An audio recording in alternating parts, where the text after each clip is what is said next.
I'm gonna make this video pretty fast because I don't have a lot of memory left on my phone, and I just wanted to make this video to talk about the hot pepper VLE5. I think it's actually called hot pepper Poblano VLE5, but I'm not sure to be exact. But I bought this phone for $9, and there are a lot of people that are currently getting this phone for free through the Lifeline program. And when I was looking, for just like a spare device to have and a just in case kind of situation, I couldn't find anything on it because it's still a fairly new device, and there is like one YouTube video on it, but it doesn't say anything, and it shows you the phone, so I'm like, that's completely useless. So I decided that I was going to talk to you guys about the phone, because I'm pretty sure if I'm looking for something on this device, there's somebody else that probably is too. So looking at it, from the outside, it's a plastic back, speaker is at the bottom, your USB port is actually at the top of the phone, so that is slightly different to have your USB port at the top instead of the bottom. And then you also have your 3.5 head jack. You have your hot pepper logo. Then you have your volume rocker and your power button. When you click on it, your buttons are actually on the home page, on your screen, I'm sorry. And you don't really have anything, fancy going on. You got your phone, your camera, your calendar, your messages, and then your internet, your Google Chrome. And the speaker is not bad.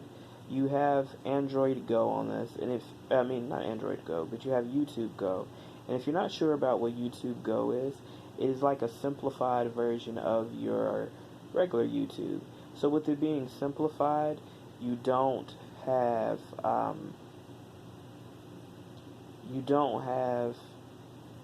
certain features, meaning you can't see certain things. Like, let's just click on this one.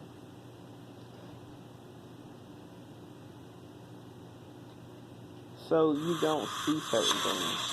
Like, you can't thumbs up the video if you like it. If you want to subscribe to it, you can't have the option of getting, notifications. And you don't see people's apps. Like, not apps, you don't see people's comments. The screen itself doesn't look bad.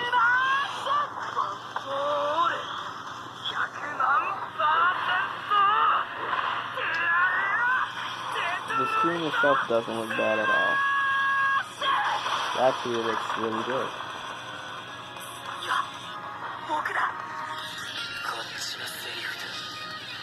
And the reason why you have a simplified version of YouTube on this is because the phone has low specs. It only has 1 GB of RAM on this device.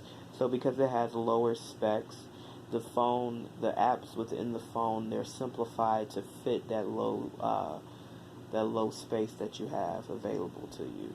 So, it actually works out because of that. It's not overworking itself, and that doesn't make the phone lag. So the phone is not lagging nearly as much if you compared it to like a ZTE Maven 3. That phone is available through AT&T prepaid, and that phone lags like crazy. Like, that thing lags all the time. So it's nice that they simplified it on this device so you don't have the lagging experience and you have a pretty pleasant experience. As for pictures and camera, the front-facing camera is pretty much useless. I would compare that to like a throwback Nintendo DS. It's not great at all. It's like a budget Dollar General tablet. It's not good. Let's take a picture of something. I'm going to take a picture of my 3DS. We're going to take this picture.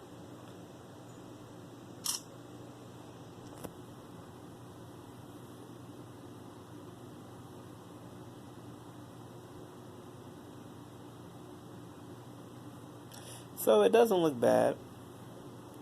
It doesn't look bad, but still, like if you're in a area where it's not enough lighting, or you're trying to take a picture fast, you may get a lot of blurry pics in that situation. Um, the speakerphone is actually pretty loud. If you need to hear what's going on, if you're on the phone with somebody, making phone calls on it has been a breeze. I haven't had any, static or dead, drops or whatever. Haven't had that issue. I would not recommend this phone for somebody who likes to download a bunch of apps. This phone cannot handle that.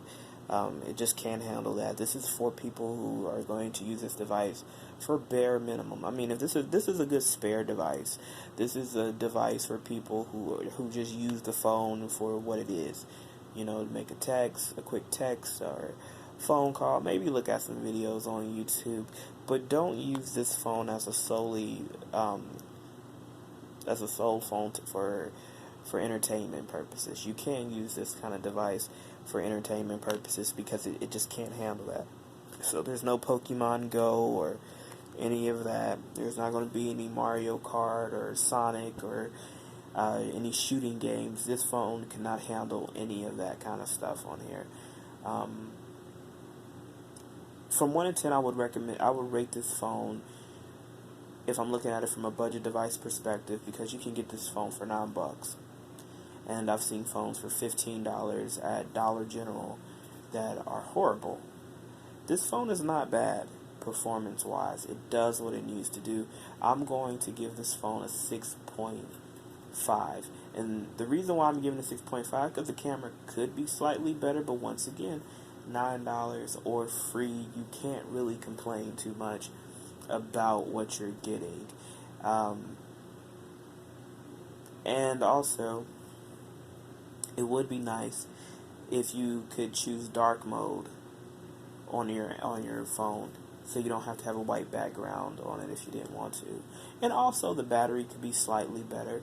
I can get an entire day out of this device, and the reason why I can get an entire day out of it is because I don't use it for a lot. I'm usually on my Switch watching YouTube, or on my other phone. I even watch YouTube on my DS, so I'm not really using this for anything other than to make some phone calls or to text. I'm not really using it for much. So in that sense, the battery is lasting. But if you're somebody who you use your phone for pretty much everything, I wouldn't even recommend this device for Instagram because it takes horrible pics. This is not the kind of phone for you. But if you need to get this for an elderly family member, or a child, or you just need something, you need a spare device, I can see getting something like this. $9 is great.